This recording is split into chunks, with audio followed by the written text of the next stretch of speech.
এই কারণেই তিরমিজির বর্ণনা আল্লাহর নবী বলেন, قال النبي صلى الله عليه وسلم أكثروا ذكر هاذم اللذات। তিরমিজির বর্ণনা আল্লাহর নবী বলেন, ও আমার উম্মতেরা, তোমরা বেশি বেশি মৃত্যুর কথাটা স্মরণ করো, কেননা বেশি বেশি মৃত্যুর কথা স্মরণ করলে দুনিয়ার সব স্বাদ আল্লাহ মৃত্যুর কথা স্মরণ করলে এগুলো পানসে হয়ে যায়। মৃত্যুর কথা আমরা ভুলে গিয়েছি, কবরের কথা আমরা ভুলে গিয়েছি, পরকালের কথা আমরা ভুলে গিয়েছি, হাসরের কথা আমরা ভুলে গিয়েছি, পুলসিরাত, মিজান, জান্নাত, জাহান্নাম এগুলোর কথা আমরা ভুলে গিয়েছি, যার কারণে আমাদের দ্বারা বেশি নাফরমানি, অন্যায়, অনাচার আর পাপাচার হচ্ছে। মৃত্যুর কথা, কবরের কথা, হাসর, পুলসিরাত আর মিজানের কথা স্মরণ করলে বান্দা যে কোনো গুনাহরত অবস্থায় যদি এগুলো স্মরণ হয়ে যায়, বান্দার দ্বারা আর গুনাহ হবে না, বান্দা তখন গুনাহ থেকে বড়ই বেঁচে যাবে। এই কারণে সকলকে উদারত আহ্বান করে বলবো, ও এলাকার যুবক ভাইয়েরা, মুরব্বী বাবারা আমার, আমরা যারাই যেখানে আছি কোরআনের এই ময়দানের মধ্যে চলে আসি।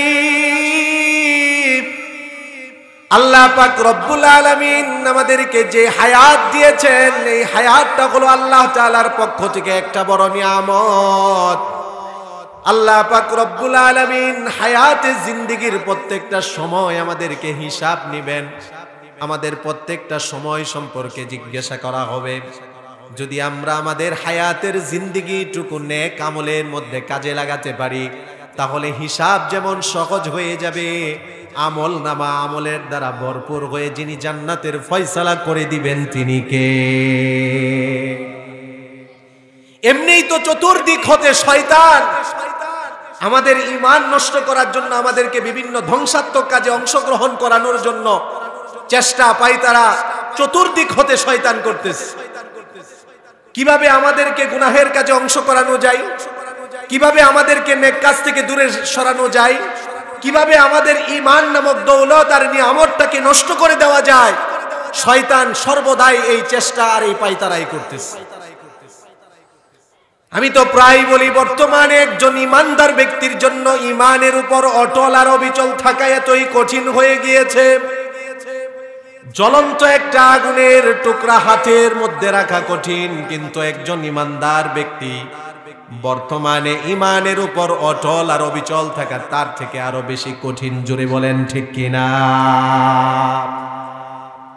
আজ থেকে প্রায় ১৫০০ বছর পূর্বে আল্লাহর নবী ব্যাপারে আমাদেরকে সতর্ক করে দিয়েছেন। আল্লাহর নবী বলেছেন, সায়াতি আলান নাসি জামান, অচিরে আমার উম্মতের উপর এমন একটা সময় আসবে, এমন একটা কাল আমার উম্মতের সামনে চলে আসবে, আসসাবিরু ফীহি আলা দীনিহি কাল কাবিজি আলাল জামার, আমার উম্মত দ্বীনের উপর অটল থাকা, অবিচল থাকা এত কষ্ট করার কঠিন হয়ে যাবে, জ্বলন্ত অঙ্গার হাতের মধ্যে রাখা যেমন কঠিন। কিয়ামত কিন্তু বেশি দূরে নয়।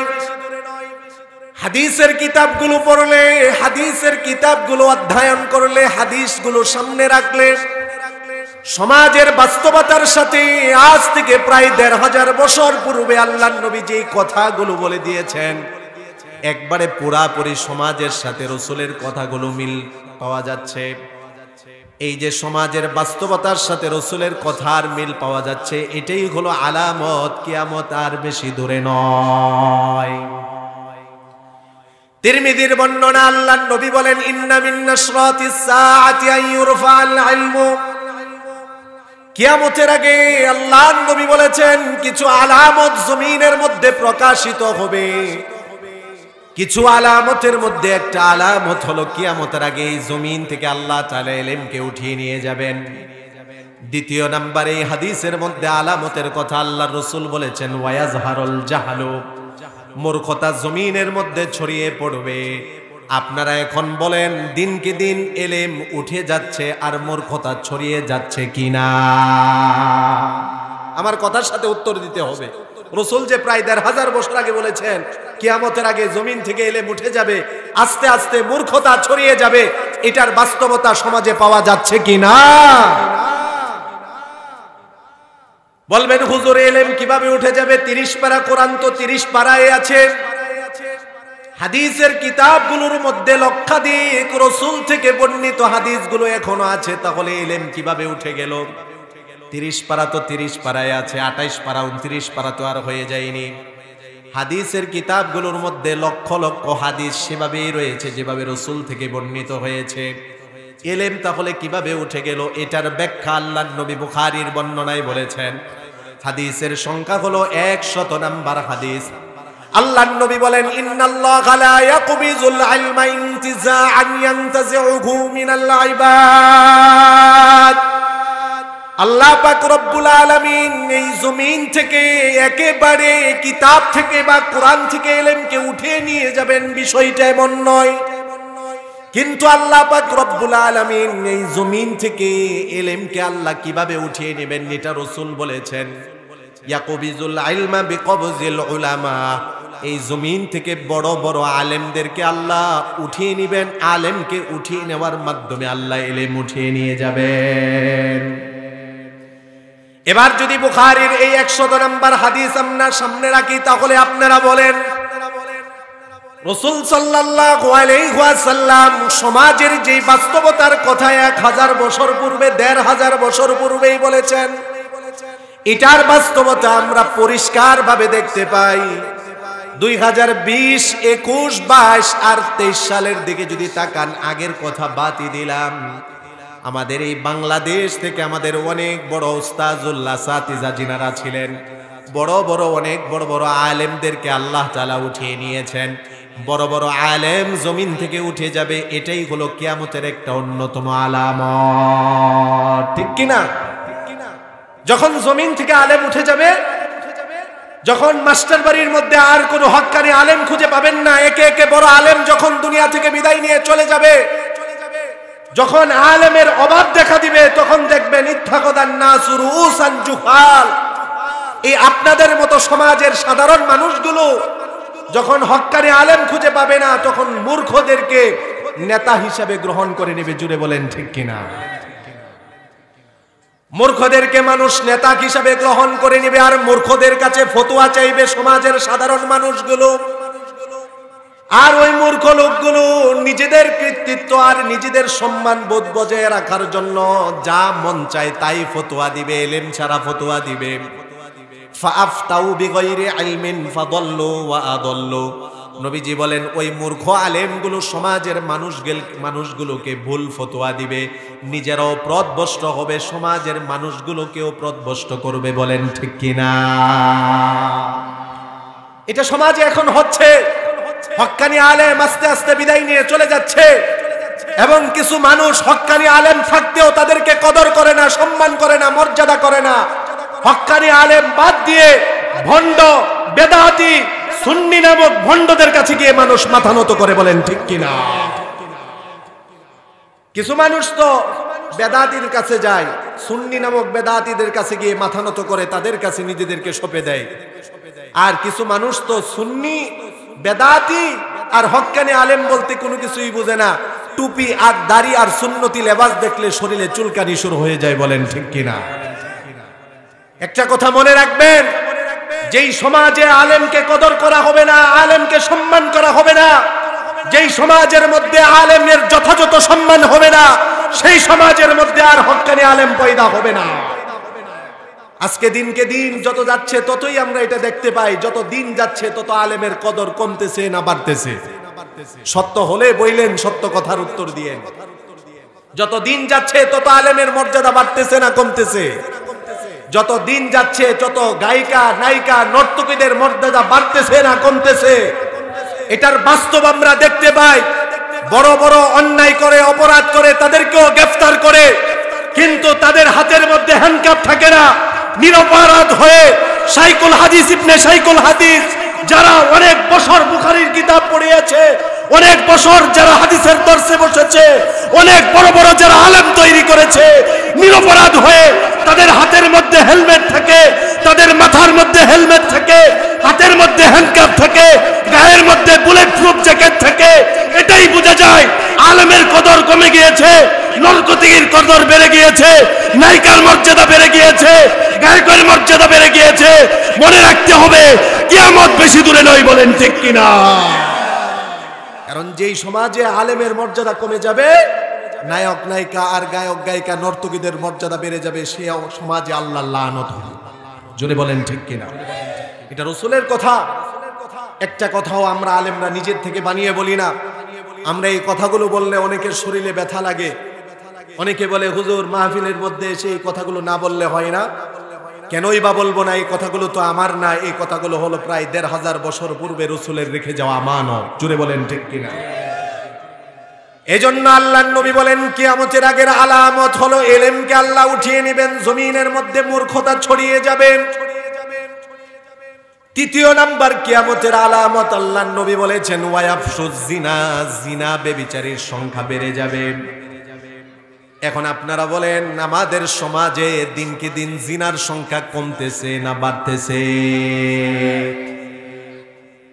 বিস্তারিত ব্যাখ্যা করব না। আল্লাহর নবী ৪ নাম্বার কিয়ামতের আলামত এই হাদিসের মধ্যে বলেছেন ওয়াতুশরাবাল খামরু, দিনকে দিন মদ্যপান বেড়ে যাবে, দিনকে দিন যুবকেরা মাদকাসক্ত হয়ে যাবে। বাংলাদেশের যেখানেই আমরা মাহফিলের জন্য যাই না, মাহফিল কমিটি এবং এলাকার মুরব্বী বাবাদের পক্ষ থেকে আমাদের কাছে অনুরোধ করে বলা হয় হুজুর যুবকদের ব্যাপারে, যুব সমাজের ব্যাপারে কিছু কথা বলবেন। যত দিন যাচ্ছে তত এলাকার যুব সমাজ মাদকাসক্ত বেশি হয়ে যাচ্ছে। মনে হয় মাস্টার বাড়িতে নাই, আছে? শুধু মাস্টার বাড়ি না, বাংলাদেশের যেখানেই আপনি যান না কেন, বাংলাদেশের আনাচে কানাচে যেখানেই যান না কেন, যত দিন যাচ্ছে সমাজের বাস্তবতা এটাই, সমাজে মাদক আর নেশার সংখ্যা বাড়তেই আছে। এটা রাসূলের বলে যাওয়া প্রায় ১৫০০ বছর আগের কথা। বাড়বে না কেন? আমি তো বলি বাড়ার অন্যতম আর একটা কারণ হলো বর্তমান অধিকাংশ যুব সমাজের জন্য আইডল তারা আলেমকে বানায় না, ইমামকে বানায় না, মুফতি মুহাদ্দিস শাইখুল হাদিস সাহেবদেরকে বানায় না। বর্তমানে যুবকদেরকে যদি প্রশ্ন করেন, অধিকাংশ যুবকের আইডল হলো নায়ক নায়িকা আর গায়ক গায়িকা, খেলোয়াড়। বলেন ঠিক কিনা? যে যাকে মানবে, যে যাকে অনুসরণ করবে, তার স্বভাবগুলোই তো তার মধ্যে আসবে। যুবকেরা দিনকে দিন মাদকাসক্তর প্রতি আসক্ত হয়ে পড়েছে। এর অন্যতম কারণ হলো তারা তাদের মডেল, আইডল, আইকন বানিয়ে নিয়েছে নায়ক নায়িকা আর গায়ক গায়িকাদেরকে। ওই নায়ক নায়িকা আর গায়ক গায়িকাদের বাসা তালাশ করলে দেখা যায় প্রশাসন কখনো কখনো যখন তাদের বাসা তল্লাশি দেয়, তখন দেখা যায় তাদের বাসা থেকে শুধু শত শত নয়, হাজার হাজার মদের বোতল বের হয়। ভুলে গেছেন নাকি? ভুলে গেছেন নাকি? হয়েছে কিনা এই ঘটনা? পরিমণির বাসায় যখন রেপ তল্লাশি দিয়েছে, শত শত হাজার হাজার মদের খালি বোতল বের করেছে। প্রশ্ন করেছে এত বোতল কেন? উত্তর দিয়েছে যেই উত্তরটা আমি মনে করি সামান্য বিবেক যার আছে সে এটা শুনে হেসে দিবে, বিশ্বাস তো করার দূরের কথা। জোরে বলেন ঠিক কিনা? কি উত্তর দিয়েছে? মদের খালি বোতল আমার কাছে খুব ভালো লাগে, এটা আমার কাছে খুব দেখতেও ভালো লাগে এবং আমার এটা শখ, যার কারণে মদের খালি বোতল আমি বাহির থেকে কিনে আমার ঘরের মধ্যে রাখি। চিন্তা করে দেখেন, শয়তানও এদের এই কথাগুলো শুনলে দূর থেকে হাসে আর কয় আমার দায়িত্ব আর পালন করার দরকার নাই, পুরাপুরি তোদেরকে দিয়ে দিস। আমি আগেও বলেছি, এখনো বলি, এই সমস্ত গায়ক গায়িকা আর নর্তকীরা, যুবক ভাইরা কখনো মুসলমানদের আইডল আইকন হতে পারে না।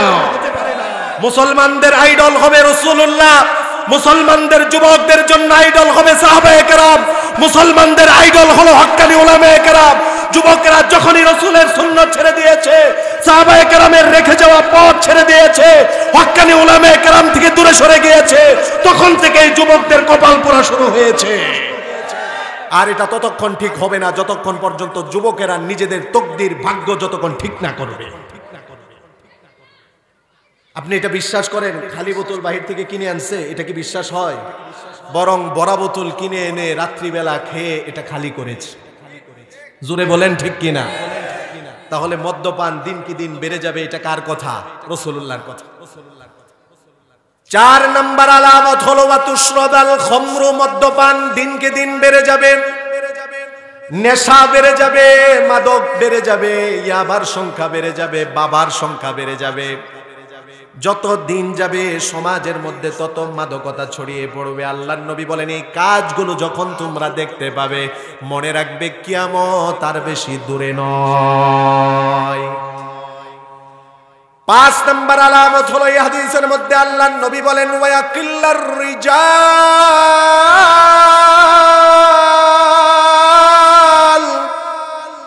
যত দিন যাবে তত পুরুষের সংখ্যা কমতে থাকবে।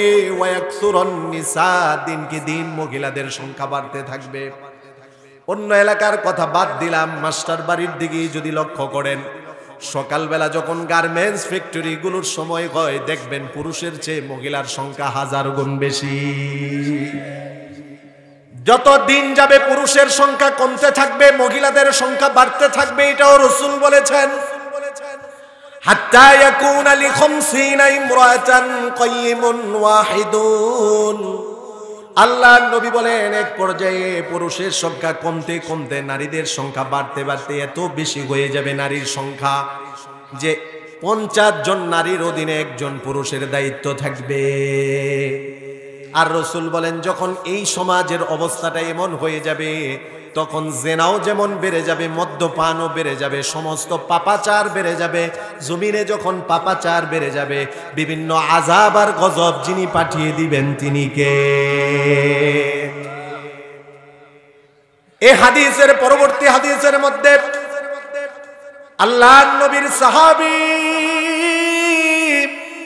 হযরতে আনাস রাদিয়াল্লাহু তাআলা আনহুর কাছে এসে একজন সাহাবী অভিযোগ করলো, ও রাসূলের সাহাবী আনাস, হাজ্জাজ বিন ইউসুফ জালেম বাদশা আমাদের উপর বড় অত্যাচার করতেছে, জুলুম করতেছে। এই জুলুম অত্যাচার আমাদের সহ্য হয় না। বড় জালেম বাদশা ছিল হাজ্জাজ বিন ইউসুফ।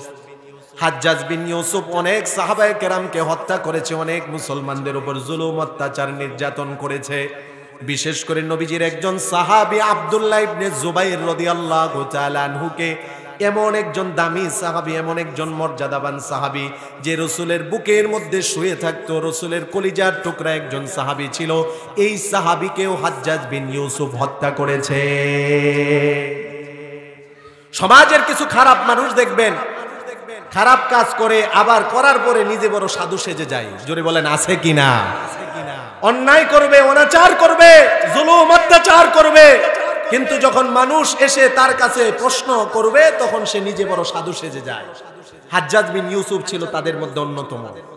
আব্দুল্লাহ বিন জুবাইর রাদিয়াল্লাহু তাআলা আনহু যখন হত্যা করেছে, হত্যা করার পরে হাজ্জাজ বিন ইউসুফ তার সামনে গিয়ে বলতেছে, এই হত্যা করার পরে লাশের সামনে এসে বলতেছে, তোমাকে কে মারছে, কে হত্যা করেছে?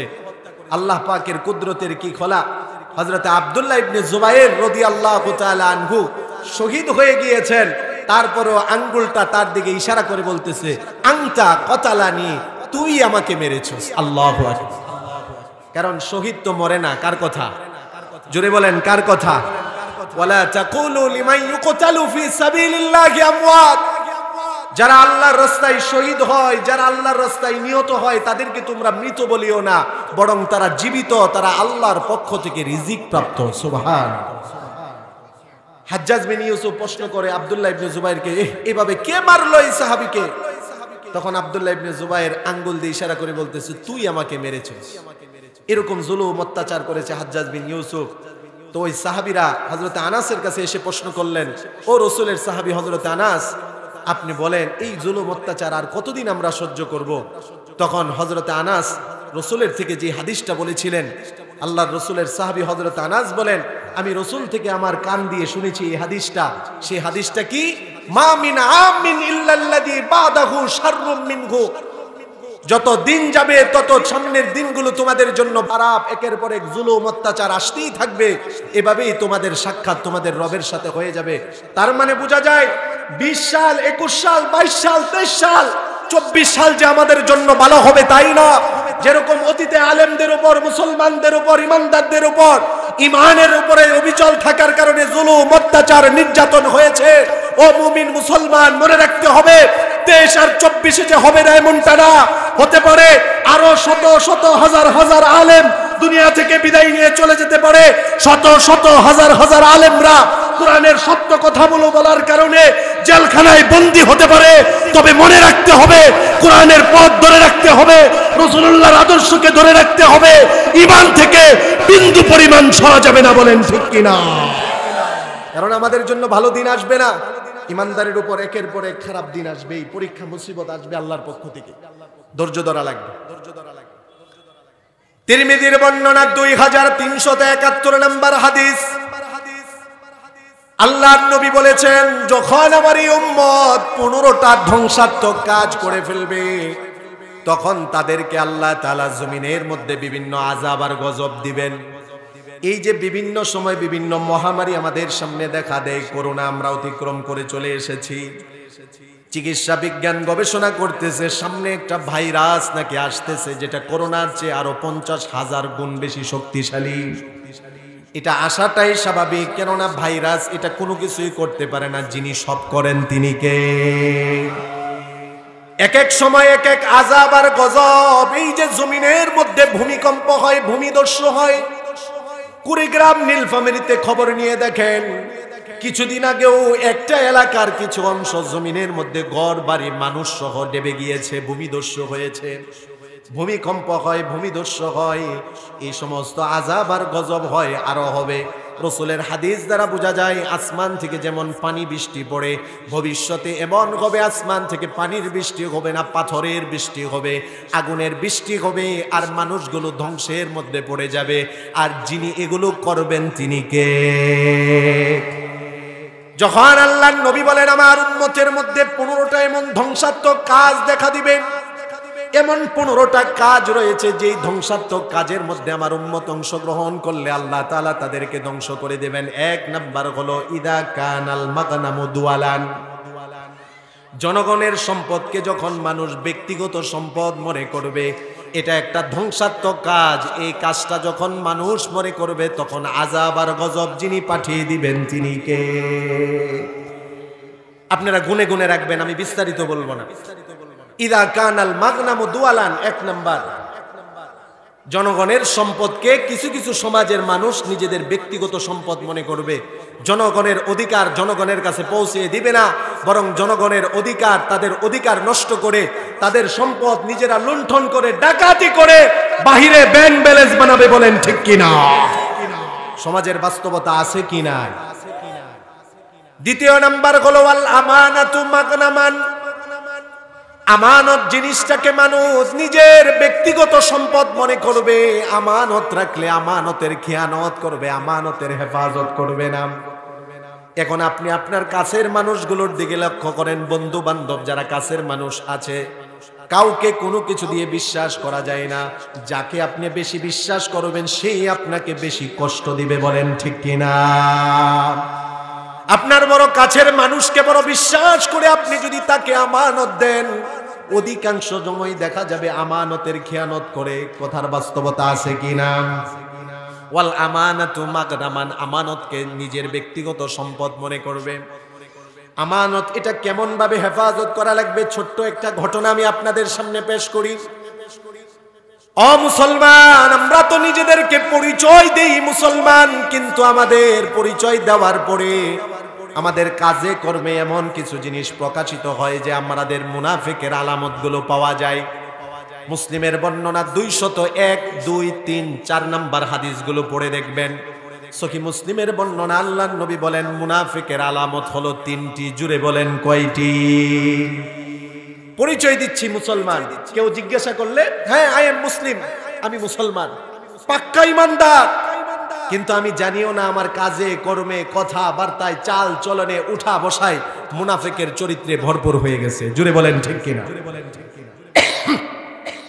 নবীজি বলেন মুনাফিকের 1 নাম্বার আলামত হলো ইদা হাদ্দাসা কাযাবা, মুনাফিক যখনই কথা বলবে কথায় কথায় মিথ্যা কথা বলবে, এটা হলো মুনাফিকের 1 নাম্বার আলামত। দ্বিতীয় নাম্বার মুনাফিকের আলামত হলো ওয়াইদা ওয়াদা আখলাফা, মুনাফিক ওয়াদা করলে ওয়াদার বিপরীত করবে।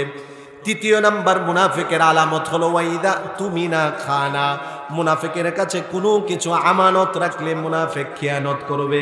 এবার উচ্চ আওয়াজে বলবেন এই চরিত্রগুলো শুধু মুনাফিকদের মধ্যে আছে না মুসলমানের মধ্যেও চলে এসেছে? আমানতের হেফাজতদারিতা আমাদের নেই। কেমন ভাবে আমানতের হেফাজত করা রাখবে? সাহাবায়ে কেরামের ঘটনা বলবো না, বিশিষ্ট একজন তাবিঈ কাজী আবু বকর রাহমাতুল্লাহি আলাইহি।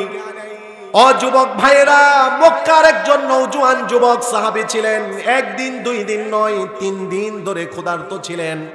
মক্কার বাজারের মধ্যে তিনি দৌড়াদৌড়ি করতেছিলেন। মক্কার বাজারের মধ্যে কাজের জন্য তিনি আসা যাওয়া করতেছিলেন, কিন্তু কোনো কাজ পাচ্ছিলেন না। কাজী আবু বকর রাহমাতুল্লাহি আলাইহি হঠাৎ করে দেখতে পান মক্কার বাজারের মধ্যে একটা থলে দেখতে পাওয়া যায়। কাজী আবু বকর 3 দিনের ক্ষুধার্ত যুবক থলেটা পেয়ে খোলার পরে দেখলো এটার ভিতরে কোটি টাকার মূল্যের একটা গয়না, কোটি টাকার মূল্যের একটা হীরার নেকলেস। কাজী আবু বকর যুবক সে মনে মনে চিন্তা করলো, শয়তান একদিক দিয়ে ধোঁকা দিল, তুই 3 দিন ধরে ক্ষুধার্ত, আল্লাহর পক্ষ থেকে হয়তো তোর কাছে সাহায্য চলে এসেছে। কেননা এই ধোঁকাটা শয়তান দিতে পারে কিনা। আমরা হলে তো না, আল্লাহ আমার দিকে মুখ ফিরে তাকাইছে, আরেক বেটার সম্পদ রাস্তা থেকে পাইছি, এখন বলতাম কি আল্লাহ আমার দিকে মুখ করে তাকিয়েছে। কিন্তু কাজী আবু বকর এত মূল্যবান এই হীরার নেকলেস পেয়ে মনে মনে আফসোস আর কষ্ট, হারে কার কষ্টে উপার্জিত সম্পদ সে হারিয়ে ফেলেছে, কত না পেরেশানির মধ্যে সে আছে। যুবক কাজী আবু বকর রাহমাতুল্লাহি আলাইহি তিনি এই থলেটা নিয়ে বাড়ির মধ্যে যত্ন সহকারে রেখে দিলেন। তবে বাজারের মধ্যে আবার চলে আসলেন, দেখি এত মূল্যবান সম্পদ হারানো গেলে অবশ্যই আলান করবে, কেউ কি আলান করে কিনা। একদিন দুই দিন 3 দিন চলে গেল, হঠাৎ করে তিনি দেখলেন একজন মুরব্বী মানুষ মক্কার বাজারের মধ্যে দাঁড়িয়ে দাঁড়িয়ে এলান করতেছে, ও মক্কার মানুষ, তোমরা কি একটা থলে পেয়েছো কিনা? আমার এমন এমন কালারের থলে, ওই থলের মধ্যে কোটি টাকা দামের একটা নেকলেস আর গলার হার আছে। কাজী আবু বকর ওই মুরব্বীর আলান শোনার পরে সে এত আনন্দিত হয়ে গেল, আহারে দীর্ঘদিন যে অপেক্ষায় ছিলাম, কে তার হারানো সম্পদের এলান করবে, ঘোষণা করবে, আজকে তাকে পেয়ে গেলাম। কাছে যাওয়ার পরে তিনি মুরব্বীকে বলতেছেন, মুরব্বী আরো এটাও বলতেছে, যে আমার এই থলেটা পেয়ে দিবে তাকে আমি পুরস্কৃত করব, 500 স্বর্ণ মুদ্রা আমি তাকে পুরস্কার হিসাবে দিব। কাজী আবু বকর এবার ওই মুরব্বীর হাতটা ধরে নিজের বাড়িতে নিয়ে গেল। নেওয়ার পরে কাজী আবু বকর মুরব্বীকে বলে, বাবাজি আপনার থলেটা দেখতে কেমন, এবার আপনি একটু বলেন। এবার মুরব্বী বলতেছে, আমার থলেটা দেখতে এমন এমন এমন এমন, থলের ভিতরে যে হাতটা আছে এটা কেমন। বিবরণ দেওয়ার পরে কাজী আবু বকর বুঝতে পেরেছে যে এই ব্যাগটা এবং ব্যাগের ভিতরে যে সম্পদ এটাই মুরব্বীর। তিনি তাকে পৌঁছে দিলেন, মুরব্বীর হাতে দিয়ে দিলেন। মুরব্বী এত খুশি হয়েছেন, 500 স্বর্ণ মুদ্রা পুরস্কারের তিনি দিয়ে দিলেন। কাজী আবু বকর যুবক, 3 দিনের ক্ষুধার্ত যুবক, পুরস্কারের এই 500 স্বর্ণ মুদ্রা আবার ফিরিয়ে দিল। মুরব্বী বলতেছে, আমি তো আপনাকে এগুলো পুরস্কার হিসেবে দিয়েছি, এটা তো নেওয়া আপনার জন্য বৈধ আছে, নিয়ে নেন। কয় ঠিক আছে, আমার জন্য নেওয়া বৈধ আছে, কিন্তু না, আমি যেই উপকারটা করেছি দুনিয়াতে ফল পাওয়ার জন্য করিনি, বরং আখিরাতে এটার পুরস্কার পাওয়ার জন্য করেছি। দুনিয়াতে কোনো ফল নিতে চাই না, যা নিব সব আখিরাতে আল্লাহর কাছ থেকে নিব। কি পরিমাণ আমানতদারিতা ছিল আগের মানুষের মধ্যে। কাজী আবু বকর রাহমাতুল্লাহি আলাইহি ওই জিনিসটা ওই মুরব্বীর হাতে তুলে দেওয়ার পরে চলে গেলেন। কিছুদিন পরে যুবক কাজী আবু বকর তিনি সফরে বের হলেন।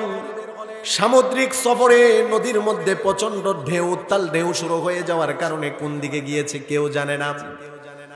হঠাৎ করে কাজী আবু বকর তিনি সমুদ্রের পানির মধ্যে পড়ে গেলেন, হাবুডুবু খেয়ে তিনি সেখানে বেহুশ হয়ে গেলেন। হুঁশে আসার পরে দেখলেন একটা জায়গার মধ্যে তিনি আছেন, অপরিচিত একটা জায়গা।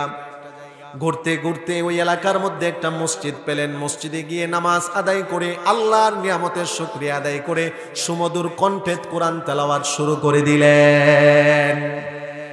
ওই এলাকার মানুষগুলো মসজিদে নামাজ আদায়ের জন্য আসার পরে দেখলো সুমধুর কণ্ঠে, সুললিত কণ্ঠে কোরআনের আওয়াজ বেশি আসতেছে। মুসল্লিরা বলল, ও যুবক, কি আপনি এখানে, কোথা থেকে আপনি এসেছেন? কাজী আবু বকর বলে, আমার বাড়ি হলো মক্কায়, সামুদ্রিক সফরে বের হয়েছিলাম, কিভাবে এখানে এসেছি তাও জানি না। ওই এলাকার মুসল্লিরা বলতে লাগলো, আমাদের ইমাম সাহেব কতদিন আগে ইন্তেকাল করেছে, মারা গিয়েছে, আমাদের তো মনে হয় আপনি আসেননি, বরং আল্লাহ আমাদের ইমাম হিসাবে, আমাদের শিক্ষক হিসাবে আপনাকে পাঠিয়ে দিয়েছেন। কাজী আবু বকর বললেন, ঠিক আছে, এটাও তো একটা দিনের কাজ, যেহেতু এখানে ইমাম সাহেব নেই, আসছি যেহেতু এখানে দিনের খেদমত করে যায়। মসজিদে থাকতেছেন, ইমামতি করতেছেন, সবাই খুশি, মুসল্লিরাও খুশি। কিছুদিন পরে ওই এলাকার যুবকেরা, মুরব্বীরা সবাই মিলে একটা পরামর্শ দিল, ইমাম সাহেব হুজুর, আপনি যেহেতু আমাদের এলাকায় আছেন, খুব জনপ্রিয়তা আপনি অর্জন করেছেন, সবাই আপনাকে মহব্বত করে, পছন্দ করে, একটা বিয়ে শাদীও করা দরকার। আমরা চাচ্ছি, আমাদের আগের ইমাম সাহেবের একটা মেয়ে আছে, সেই মেয়েটা অত্যন্ত সুন্দরী এবং অনেক দিনদার, পরহেজগার, পর্দানিশীন একটা নারী। সেই মেয়েটার বাবাও যেহেতু ইন্তেকাল করেছে, আমরা চাচ্ছি ওই মেয়েটার সাথে আপনাকে বিবাহ দিয়ে দিই। কাজী আবু বকর মুসল্লিদেরকে বললেন, ঠিক আছে, আপনারা যা ভালো মনে করেন তাই। বিবাহ হয়ে গেল। কিন্তু আশ্চর্যের ব্যাপার হলো, কাজী আবু বকর রাহমাতুল্লাহি আলাইহি বাসর রজনীতে স্ত্রীর কাছে আসার পরে স্ত্রীও তার ব্যাপারে অনেক সুনাম সুখ্যাতি শুনতে পেয়েছিল। একজন দিনদার যুবক, একজন ভালো যুবক, কোরআনের হাফেজ, অনেক সুনাম সুখ্যাতি তার এলাকার মধ্যে ছিল। কিন্তু কাজী আবু বকর বাসর রজনীতে সুন্দর স্ত্রীর চেহারার দিকে না তাকিয়ে তার গলার মধ্যে যে একটা হার পড়া, সেই হারের দিকে বারবার তাকিয়ে আছে।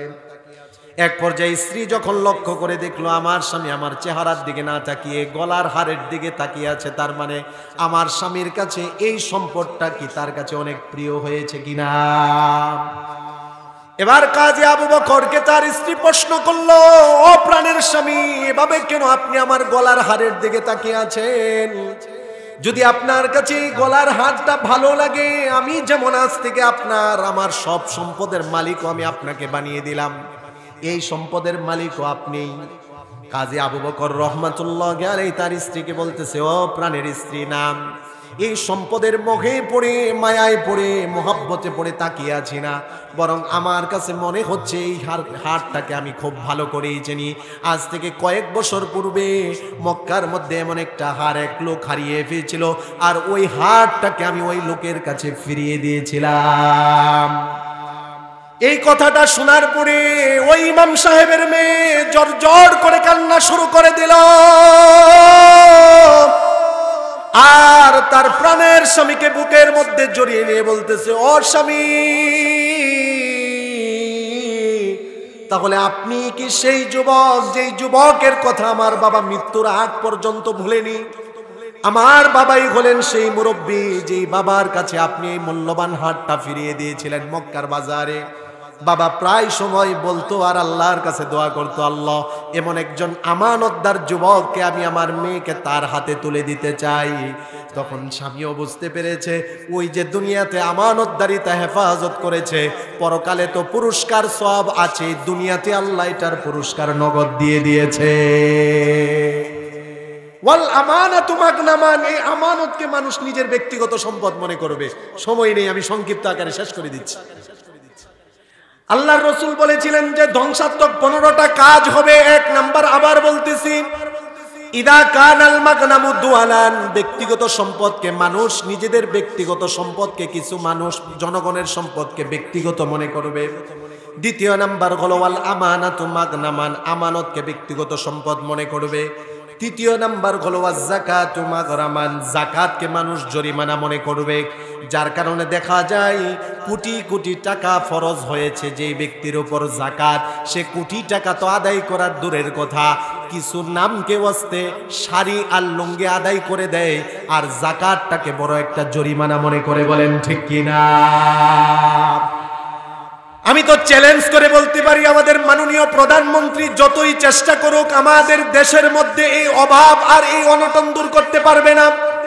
যতক্ষণ পর্যন্ত দারিদ্রতা, ততক্ষণ পর্যন্ত দূর হবে না, যতক্ষণ পর্যন্ত সমাজের মধ্যে যাকাতের বিধান পরিপূর্ণ কায়েম না হবে। বলেন ঠিক কিনা? যাকাতটাকে মানুষ জরিমানা মনে করবে 3 নাম্বার।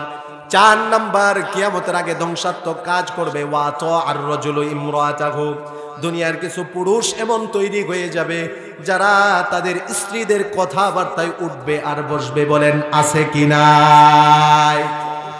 5 নাম্বার, আল্লাহর নবী বলেন কিয়ামতের আগে ধ্বংসাত্মক যে কাজগুলো হবে তার 5 নাম্বার হলো বউয়ের কথায় উঠবে আর বসবে। ওয়াকুম্মাগু,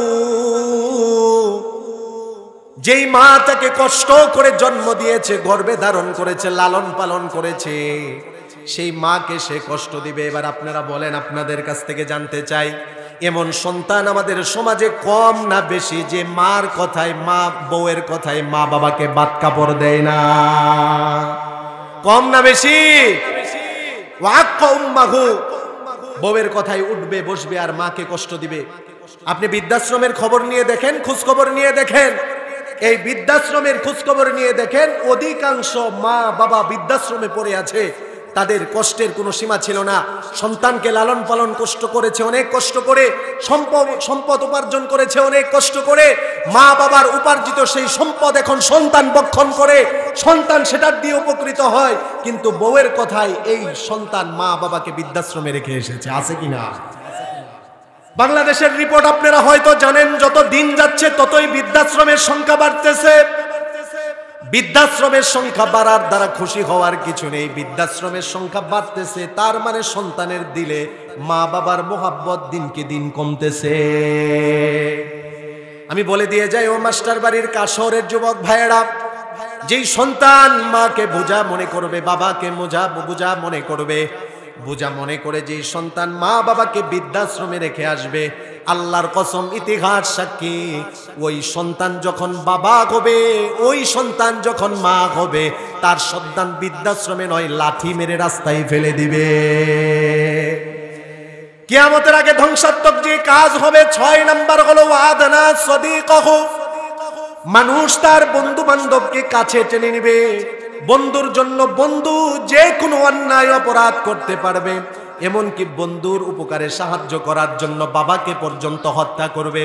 এমন ঘটনা কত ঘটেছে, বন্ধু বিপদে পড়েছে, তাকে সাহায্য করার জন্য বাবার পকেটের টাকা চুরি করেছে। বন্ধু বিপদে পড়েছে, তাকে সাহায্য করার জন্য মা বাবার সাথে সম্পর্ক ছিন্ন করেছে। কত নাম্বার গেল? হ্যাঁ 6। 7 নাম্বার হলো ওয়া জাফা আবাহু, বন্ধুকে কাছে টেনে নিবে, বাবাকে দূরে ঠেলে দিবে। 8 নাম্বার হলো ওয়া তুআল্লিমা লিগাইরিদ দ্বীন, মানুষ দ্বীনের জ্ঞান অর্জন করবে, তবে আখিরাতের জন্য নয়, দুনিয়া কামাইয়ের জন্য অর্জন করবে। এরকম অনেক টুপিওয়ালা দাড়িওয়ালা মৌলবি আছে যারা ইলম শিখেছে একমাত্র দুনিয়া কামানোর জন্য, আখিরাতে তাদের কোনো উদ্দেশ্য নেই। বলেন আছে কিনা? 9 নাম্বার হলো ওয়া যাহারাতিল আসওয়াতু ফিল মাসাজিদি, মসজিদের মধ্যে কিয়ামতের আগে হট্টগোল বেড়ে যাবে, আওয়াজ বেড়ে যাবে। এটার একটা ব্যাখ্যায় মুহাদ্দিসিনে কেরামগণ বলেন, ইমাম সাহেব যখন মিম্বর থেকে সুদের বিরুদ্ধে, ঘুষের বিরুদ্ধে, দুর্নীতির বিরুদ্ধে কথা তুলবে, সমাজের কিছু সুদখোর, ঘুষখোর আর দুর্নীতিবাজ ইমামের উপরে কথা বলবে, যখন এমন ঘটনা ঘটবে, রাসূল বলেন কিয়ামত আর বেশি দূরে নয়। বলেন ঠিক কিনা? কত ইমাম সাহেবদের সাথে আমরা কথা বলি, কত ইমাম সাহেবদের ব্যাপারে ফেসবুকে আমরা পাই, সুদের বিরুদ্ধে কথা বলার কারণে, ঘুষের বিরুদ্ধে কথা বলার কারণে, দুর্নীতির বিরুদ্ধে ইমাম সাহেব কথা বলার কারণে তার চাকরি চলে গেছে।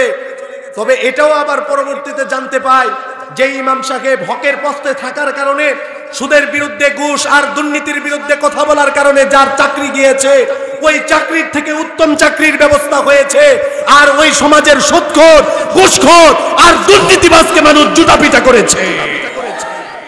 পরিষ্কার করে বলে দিয়ে যায়, মুসলমান যখনই দেখবেন ইমাম সাহেব হকের উপরে আছে, সত্য কথা বলে, ভালো কথা বলে, সুদের বিরুদ্ধে, ঘুষের বিরুদ্ধে কথা বলে, আর যদি ওই এলাকার কোনো সমাজবাদী, ওই মসজিদের কোনো কমিটিও যদি হয় যে সুদের সাথে, ঘুষের সাথে লিপ্ত, আর যদি ইমামের প্রতিবাদ করে, ইমানদারের দায়িত্ব ইমামের পক্ষ হয়ে সুদখোরের বিরুদ্ধে প্রতিবাদ করা। বলেন ঠিক কিনা?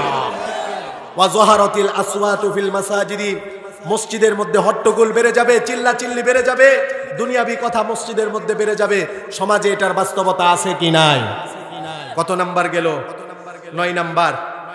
10 নাম্বার হলো ওয়া যহারাতিল কাইনাতু ওয়াল মাআজিফ।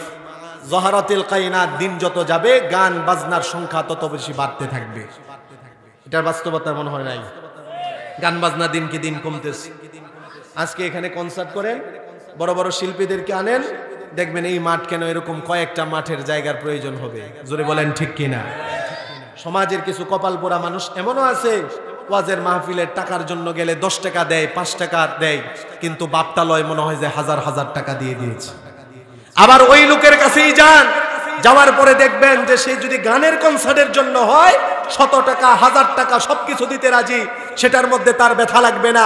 মুসলমান, আল্লাহর দেওয়া সম্পদ আল্লাহর রাস্তায় খরচ করার কারণে যদি তোমার ব্যথা লাগে, মনে রাখবে তোমার কপাল পুড়ে গেছে।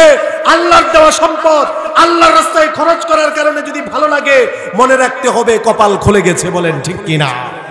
সবার সম্পদ আল্লাহ কবুল করে না। দিনের রাস্তায় সবার সময়কে আল্লাহ কবুল করে না। দিনের রাস্তায় সবার মেহনতকে আল্লাহ কবুল করে না, বরং যাকে আল্লাহ পছন্দ করে তাকেই আল্লাহ কবুল করেন। জোরে বলেন ঠিক কিনা? যহারাতিল কায়নাত 10 নাম্বার। গান বাজনা বেড়ে যাবে, নর্তকী গায়িকা নায়িকার সংখ্যা বেড়ে যাবে। এটার একটা ব্যাখ্যায় মুহাদ্দিসিনে কেরাম মুফাসসিরিনে কেরামগণ বলেন, সমাজের মধ্যে গায়িকা নায়িকার মর্যাদা, তাদের কদর বেড়ে যাবে, আর দিনকে দিন কোরআনওয়ালাদের কদর দিনকে দিন কমে যাবে। এটার বাস্তবতা অনেক আছে, আমি বিস্তারিত বলবো না। আল্লাহর নবী বলেন 11 নাম্বার ধ্বংসাত্মক কিয়ামতের আগে কাজ হবে। ওয়াকানা যাইমুল কওমি আরজালাহুম, কওমের সবচেয়ে নিম্নমানের মানুষগুলো কিয়ামতের আগে বড় বড় ক্ষমতায় বসবে, পদে বসবে। যখন দেখা যাবে অযোগ্য লোকেরা যোগ্য জায়গায় বসে পড়েছে, রাসূল বলেন তখন কিয়ামত আর বেশি দূরে নয়। এটা তো আমাদের দেশের প্রত্যেকটা জায়গার দিকেই লক্ষ্য করলে দেখা যায়। সংসদ একটা পবিত্র জায়গা, যেই সংসদ থেকে বাংলাদেশের মানুষের জন্য সুন্দর সুন্দর সিদ্ধান্ত হবে। 90 ভাগ 92 ভাগ মুসলমানের জন্য সুন্দর সুন্দর ভালো ভালো তাদের ভাগ্য খোলার মতো সিদ্ধান্ত হবে। ওই সংসদের পবিত্র জায়গার মধ্যে যদি নায়িকা নর্তকী আর গায়িকা দিয়ে ভরপুর হয়ে যায়, আল্লাহর কসম ওই দেশে অভাব অনটন আর দুর্ভিক্ষ ছাড়া কিছুই হবে না। তবে ধন্যবাদ জানাই মাননীয় প্রধানমন্ত্রীকে, যারা দুর্নীতিবাজ তিনি আস্তে আস্তে তাদেরকে ছাঁটাই করতেছেন। শুধুমাত্র ছাঁটাই করলে হবে না, এদেরকে চিহ্নিত করতে হবে কারা আমেরিকার মধ্যে জনগণের সম্পদ নিয়ে বাড়ি করেছে, কারা দেশের সম্পদ বাহিরে পাচার করেছে। জনসম্মুখে এনে বাইতুল মুকাররমে শাস্তির আওতায় আনতে হবে। আল্লাহর কসম, ভবিষ্যতে যে এমপি হবে, মন্ত্রী হবে, 1 টাকা দুর্নীতি করতে গেলে ভয় পাবে। বলেন ঠিক কিনা? ওয়াকানা যাইমুল কওমি আরজালাহুম, অযোগ্য ব্যক্তিরা যোগ্য স্থানে বসে যাবে। 12 নাম্বার আল্লাহর নবী বলেন কিয়ামতের আগে ধ্বংসাত্মক যে কাজগুলো হবে, ওয়া উকরিমার রাজুলু মাখাফাতা শাররিহি, মানুষকে সম্মান করা হবে তার খারাপি থেকে বাঁচার জন্য। একটা মানুষকে সামনে দেখলে সালাম দেওয়া হবে, আড়ালে চলে গেলে 5টা গালি দিবে, এমন আছে কি নাই? ভয়ে সম্মান করবে। যদি তাকে সম্মান না করি মামলা হয়ে যেতে পারে। সম্মান না করলে আমার ব্যাপারে সে বিভিন্ন রকমের পদক্ষেপ নিতে পারে। মর্যাদা না করলে সে আমাকে বিভিন্ন রকমের সুযোগ সুবিধা থেকে বঞ্চিত করতে পারে। এরকম যখন মানুষকে মোহাব্বত নিয়ে যখন মানুষ মোহাব্বত করবে না, বরং খারাপি থেকে বাঁচার জন্য মোহাব্বত করবে, মনে রাখতে হবে তখন কিয়ামত আর বেশি দূরে নয়। ঠিক কিনা? এরকম অনেকগুলো কিয়ামতের আলামত সম্পর্কে রাসূল বলে দিয়ে গিয়েছেন। সময় তো শেষ, আমি শেষ করে দিচ্ছি। আমি যেই সূরাটা তেলাওয়াত করেছিলাম ওইটার কাছে যাওয়ারও আর সুযোগ হয়নি, যেহেতু কথায় কথায় চলে আসছে। ইনশাল্লাহ যদি ভবিষ্যতে কখনো সুযোগ হয়, সূরা ইখলাসের সম্পর্কে ইনশাল্লাহ আপনাদের সম্মুখে বিস্তারিত আলোচনা করব। নির্দিষ্ট সময়ের মধ্যে আলোচনা শেষ করা এটা আমার অভ্যাস। একজন আলোচককে বসিয়ে রাখা আমাদের মুফতি বশির আহমদ শেরপুরি ভাই।